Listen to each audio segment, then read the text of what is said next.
The World Health Organization said that this virus is expected to spread right across the Americas. Now here in the southern cone in Argentina, the country is already on red alert because of a dengue fever outbreak in the north of the country, in the province of Misiones, where the number of cases is already in the thousands. It's enough to make the Ministry of Health already declare what is an epidemic, and they're working hard to ensure that it does not spread further across the country. That includes in urban areas such as here in Buenos Aires, fumigating in parks where the lush vegetation and the fresh still water are perfect breeding grounds for the mosquitoes, because it's worth bearing in mind that it's the same mosquitoes that carry dengue fever as that carry the Zika virus.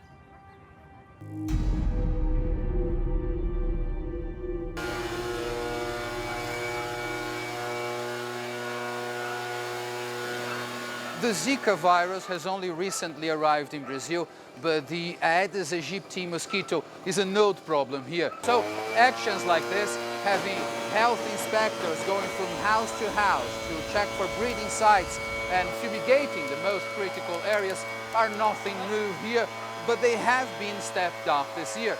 However, there are questions over the efficiency of these strategies, as they have been going on for many years. And just in 2015, Brazil had record numbers of dengue fever notifications. A task force of scientists has been created to try and understand the disease and come up with treatments and a vaccine, but these are all longer-term projects. For now, the only course of action is fighting the mosquito and advising pregnant women to do all they can to avoid being bitten. But it's not certain that it's working, as the number of reported cases of infection and of microcephaly are still growing.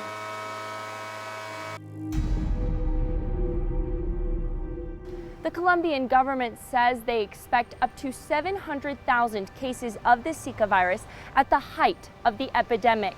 So Colombia was one of the first countries in Latin America to suggest that women postpone their pregnancies 6 to 8 months in order to avoid any children being born with microcephaly. Now, activists are saying that this is not just controversial, but unrealistic. They're pointing out statistics that show that in Latin America, more than half of pregnancies are not planned. So they're saying the focus needs to be on sexual education and on contraceptive use. Now, the Ministry of Commerce and Tourism has said that if you are not pregnant and you're going to travel to these regions, you should wear a lot of repellent and long-sleeve clothing. According to the Health Ministry, no cases of the Zika virus have been reported in Cuba so far, but nobody expects that to last. The Aedes aegypti mosquito is prevalent in Cuba, and dengue fever is endemic on the island. The government has had a nationwide anti-mosquito campaign for several years now. Every municipality in the country is responsible for organizing inspections of homes and workplaces to identify and help eliminate mosquito breeding grounds. There are also nationwide fumigation brigades, often made up of army conscripts. It is helping to contain the problem, but not eliminate it. And the authorities here believe it's only a matter of time before Zika appears in Cuba.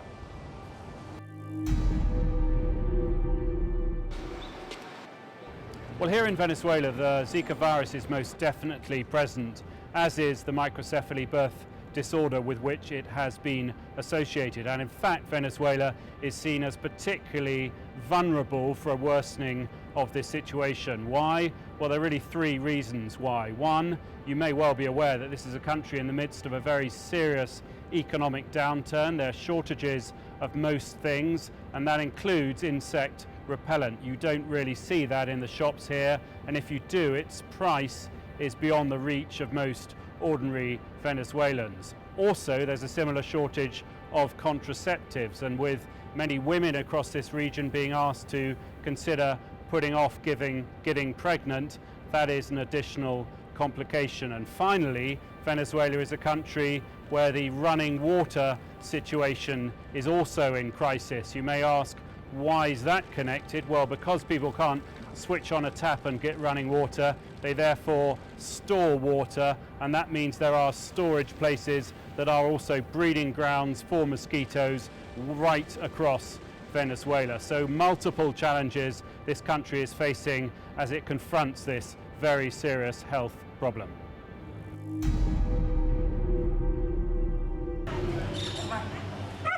After merely 1 week since the first positive Zika case was diagnosed in Nicaragua, the number has been on the rise. The government assures that they are doing everything possible in order to help control the outbreak. Fumigations in local neighborhoods are quite common in Managua, the capital, seeing as they are also battling against other diseases that are also transmitted by the same mosquito. The government is looking at the possibility of using a bacteria called Bt in order to help control the larvae. The governments of Honduras, El Salvador, and Nicaragua are asking the local population to make sure they have no stagnant water deposits nearby their homes, also to help control the larvae. In El Salvador, other extreme measures have been taken, asking local women to not get pregnant until the year 2018.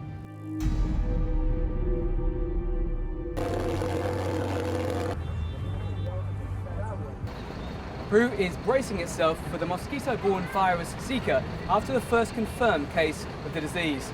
A Venezuelan man who lives in Peru was infected when he traveled to Colombia, and Peru's health minister says they're expecting similar cases in the coming days and weeks. Meanwhile, Peru, which shares its borders with Ecuador, Brazil, and Colombia, is boosting border protection and taking preventative measures such as fumigations to eradicate the mosquito.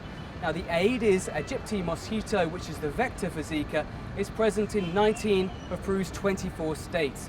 And now that type of mosquito is already responsible for 180 cases of chikungunya and many more cases of dengue fever last year. Peru is trying to combat this growing threat by raising awareness through public education campaigns.